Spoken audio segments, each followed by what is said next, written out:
Advantages of being a legless fighter pilot. 1. G-force resistance. Blood can't pool in legs you don't have. Brain stays oxygenated longer. Can pull harder turns without passing out. Advantage batter. 2. Weight. Legs weigh a lot. Prosthetic legs weigh less. Lighter pilot equals better performance. Advantage baiter. 3. Leg pain. Long flights hurt. Legs cramp. Can't feel pain in legs you don't have. Advantage baiter. 4. Bailout. If shot down, parachute jump. Landing breaks legs sometimes. Can't break what's already not there. Advantage batter. Disadvantages of being a legless fighter pilot. 1. Getting into cockpit. 2. Getting out of cockpit. 3. Walking to cockpit. 4. Literally everything else. Douglas Bader. Lost both legs 1931. Rejoined RAF 1939.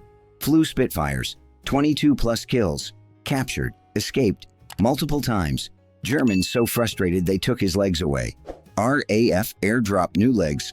Legend. Turns out, if you're determined enough, disadvantages become advantages, and impossible just means difficult. This is Douglas Bader, the legless ace who proved some limits are just in your head. Okay, I need to say something before I start. This story's wild. And I mean, genuinely wild, because we're talking about a guy who lost both legs, and then became one of the greatest fighter pilots in World War II. 22 confirmed kills, multiple escapes from POW camps. The Germans literally took his legs away because he kept trying to escape. And the RAF airdropped new legs to him. I'm not making this up. This actually happened. Douglas Bader. And yeah, before anyone asks, no, he didn't have some magical advantage. Actually, wait, he kind of did, but we'll get to that. Let me start from the beginning.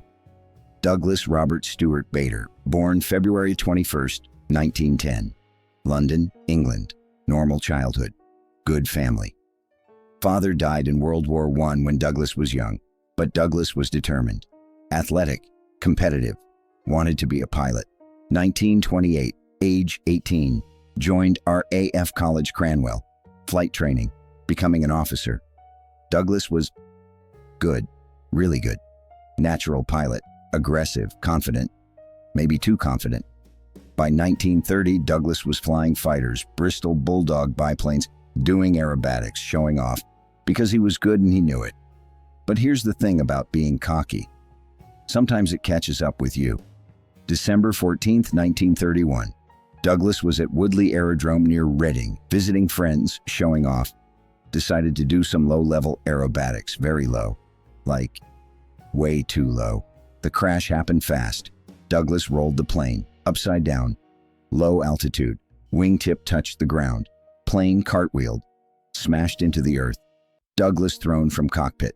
The injuries were catastrophic. Right leg crushed below the knee, mangled beyond repair. Left leg crushed above the knee. Even worse, massive blood loss. Shock. Douglas was dying. They got him to hospital. Emergency surgery. Right leg, amputated below the knee. Left leg, amputated above the knee. Both legs, gone. Douglas Bader, age 21. Doctors told him, "You'll be lucky if you can walk with prosthetics." Flying, forget it. That's over. Most people would have accepted that. Most people would have moved on. Douglas Bader was not most people. 1932, 6 months after the crash. Douglas learned to walk on prosthetic legs, not shuffle. Walk. Then he learned to drive a car. Then he learned to dance. Yeah, dance. With prosthetic legs. 1933, Douglas tried to rejoin the RAF as a pilot. RAF. No, medical discharge stands. You can't fly without legs. Douglas. I can fly. Give me a plane. I'll prove it. RAF. No. Douglas got a job with an oil company. Worked there through the 1930s. But he never stopped trying. Every year. Can I rejoin? Every year. No. Then 1939 happened. September. World War II started. RAF suddenly needed pilots. Desperately. Douglas applied again. I can fly. I've been flying civilian planes. I'm ready.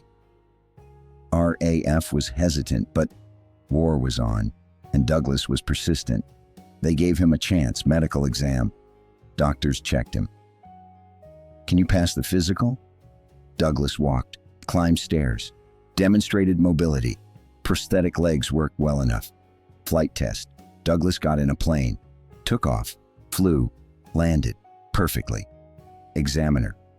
You can fly. Douglas, I told you. November 1939. Douglas Bader, age 29.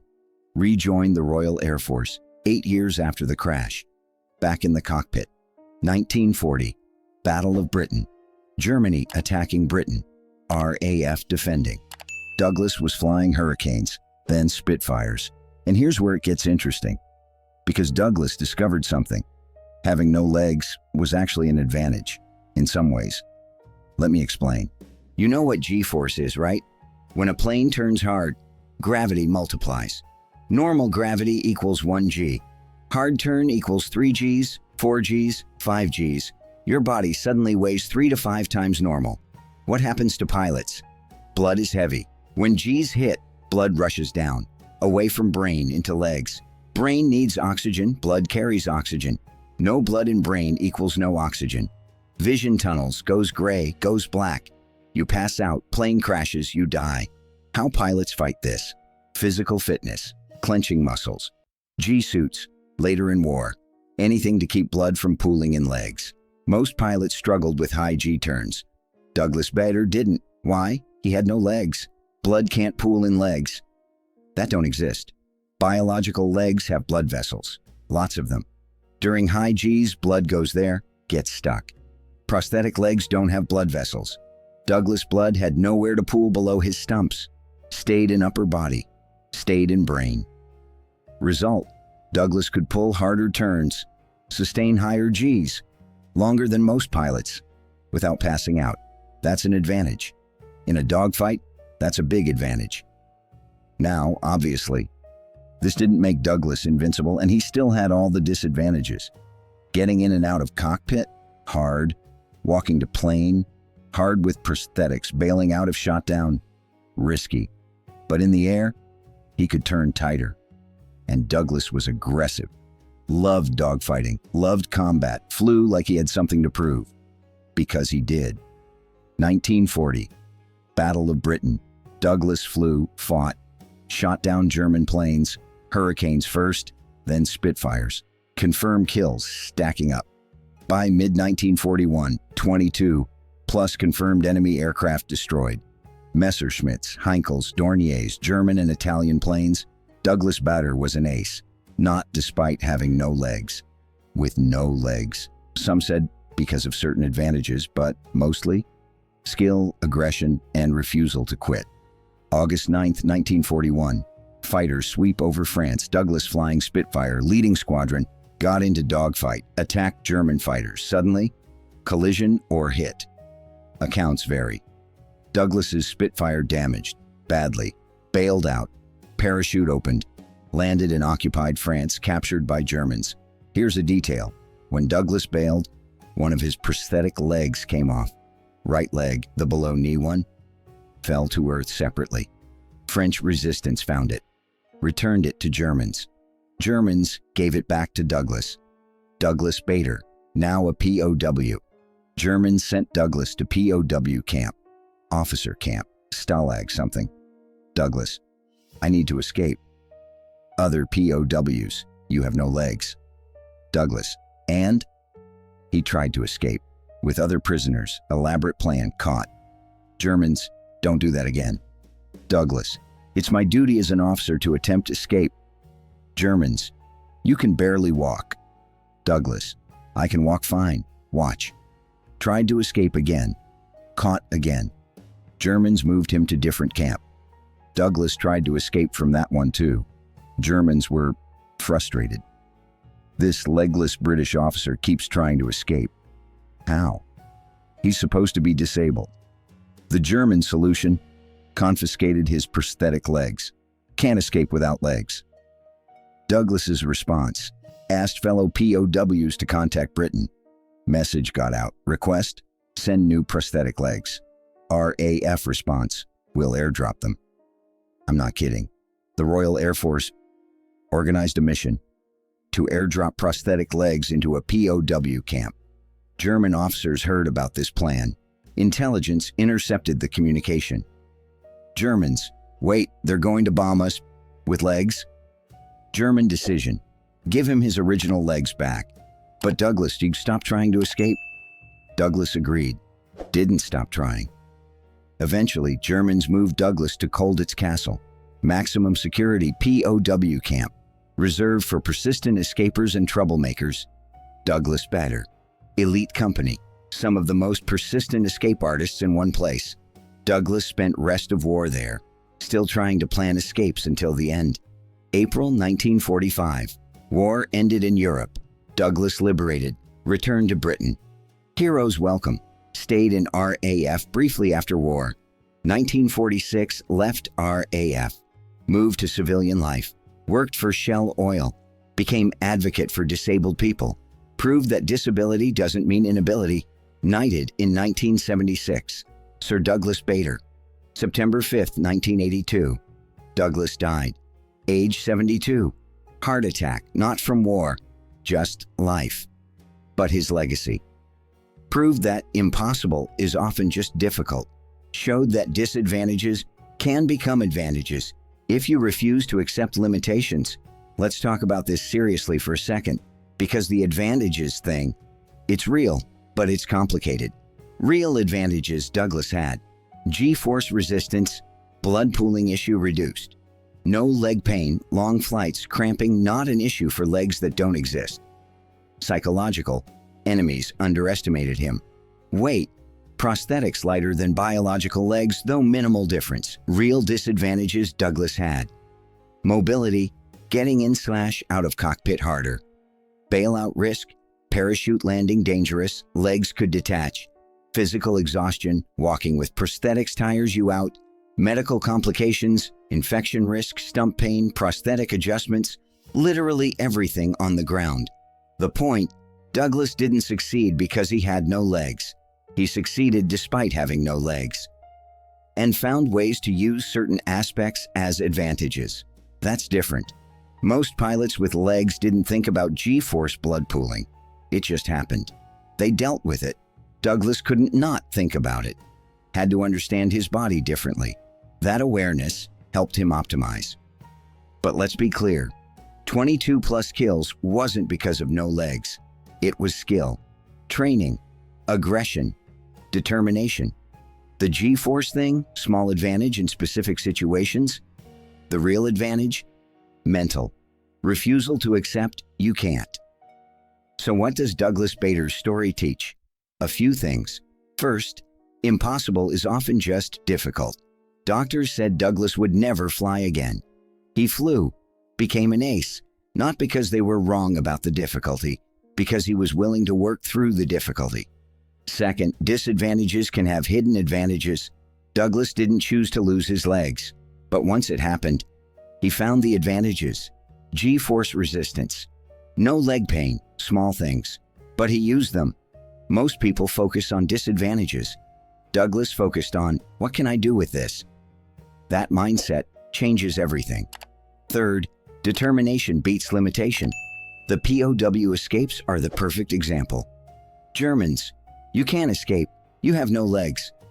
Douglas: watch me try. He didn't succeed in escaping, but he tried again and again. That's the point. Limitation doesn't mean don't try. It means try harder. Fourth, representation matters. Douglas didn't just fly for himself. He proved something for everyone with disabilities.